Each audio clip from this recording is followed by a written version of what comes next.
What's up, everybody? Welcome back to the channel. That's right, we are here in finale week. It's the final week of our Scarlet Violet Wi-Fi battle series. I can't even do an intro without botching it, but it's fine. Yes, today is the finale, so it is my team today. It's labeled finale, but it's my team today. And of course, it wouldn't be without having our three favorite mons at the top. But before I begin, thank you guys for all the support, liking and subscribing and leaving comments throughout all of those Wi-Fi battle videos.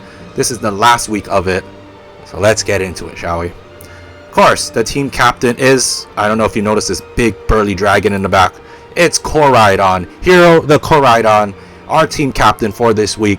Same exact spread as last time. As you've seen, all of these are exactly the same spread. You've seen all these mons before in the past, but they are here today for the finale, or this week rather. Koraidon here, our physically offensive set. This team is built to just punch holes and smash, so that's what we're going to do. So Hero here, Collision Course, Scale Shot, Temper Flare, Swords Dance with Orical Compulse and Leftovers. Leftovers for that little chunk of recovery there. Orical Compulse obviously sets up the sun, and we have a Life Orb boost in our attack, so 33% boost. Pair that with Swords Dance. This base 135 attack at +2 becomes base 270 plus a 33% boost. We're going to be hitting hard with those collision courses, stab 100 power collision courses.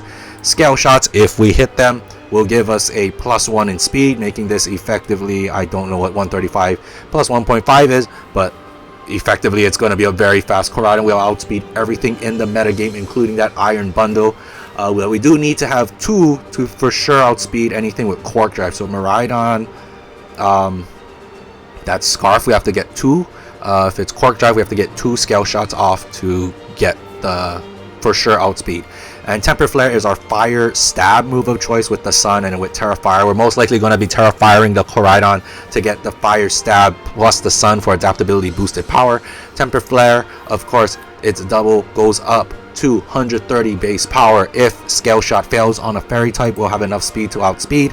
Hit them with the Temper Flare. It's a nuke of a move, and it will knock out a lot of things. So Koraidon here, the walking weapon, the mascot for a reason. We're going to power our way through this week. Hibito, myself, the Zard here. If Hero is my brother, Hibito is me.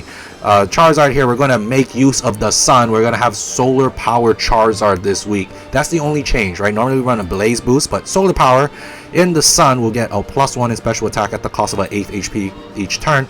So effectively a +1 with 109, let's just add about 50, so that's about 159 base power with sun stabbed flamethrowers. That's going to do a lot of damage, right? So that's sun plus stab, so that's 180 power. Air slashes, that's a +1 Zard with air slashes. Scorching Sands for coverage, and Terra Blast Grass because it counters a bunch of our weaknesses, so water types, rock types, ground types, if we're ever in a situation with gravity, right? Terra Blast Grass allows us to hit all of those types for super effective damage, so we're not walled by them. So if Hero is not going to Terra, definitely a Zard here will Terra Grass.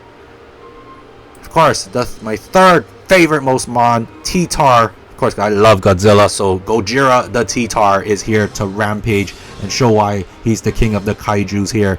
Max attack, max speed. It's a Dragon Dance set. I'm pretty sure last time we seen it, it was in its Assault Vest format. In this config, because we don't want to compete with the sun and get residual chip, we're going to be running a Nerve just for this situation.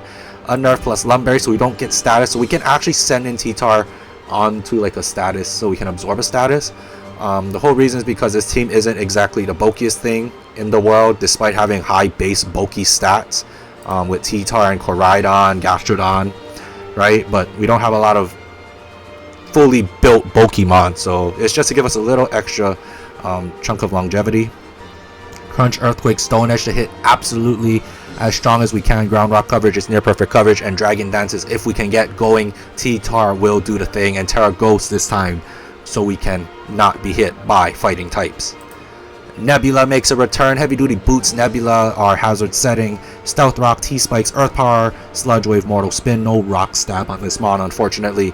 But this set has proven us well in the past. I will keep Sludge Wave here instead of Power Gem. For this time around, Mortal Spin is our hazard clearing option, so we have a good cleaner. On the rare chances we do need to Terra Ghost to prevent other spinners from spinning, we will do that. We are walled by steel types, Corviknight especially, but Earth Power does allow us to at least hit Fortress and prevent them from spinning, so we'll probably use that to our advantage here. But Nebula will probably be the lead 9 times out of 10 because it's a fucking Glimmora, right? That's what they're supposed to do. Kotatsu, the Pawmot, one of my favorite. This is probably my favorite Pikachu clones. Probably next will be Mimikyu and Emoga.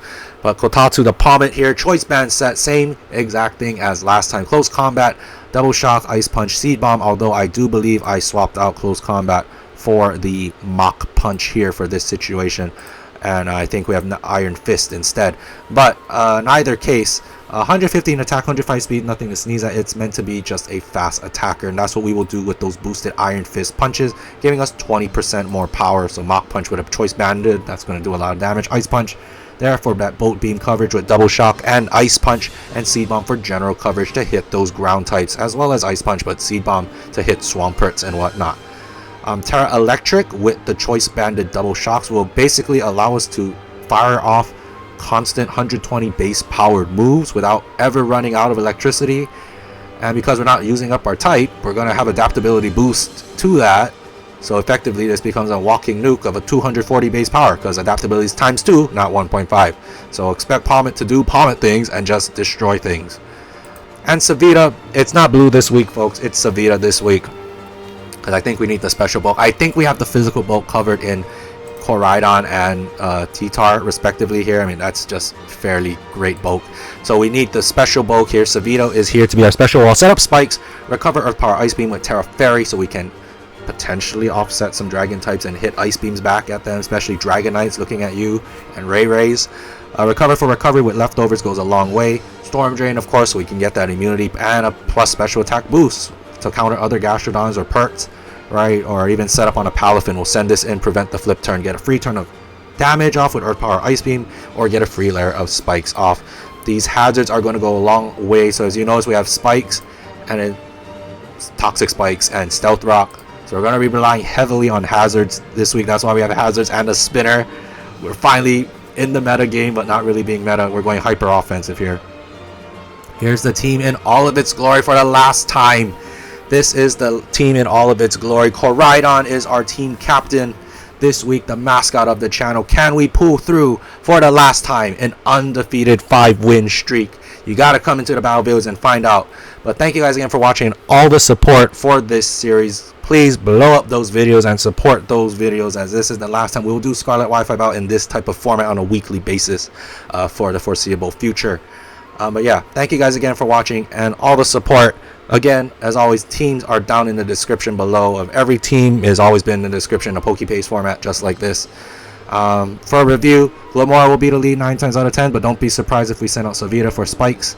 And the rest are just literally muscle. We're just going to muscle through the teams, our opponents, and hopefully we'll have enough power. But yeah, thank you guys again for watching and all the support, and I will see you all in the battles. Until then, have a great day, and bye-bye for now.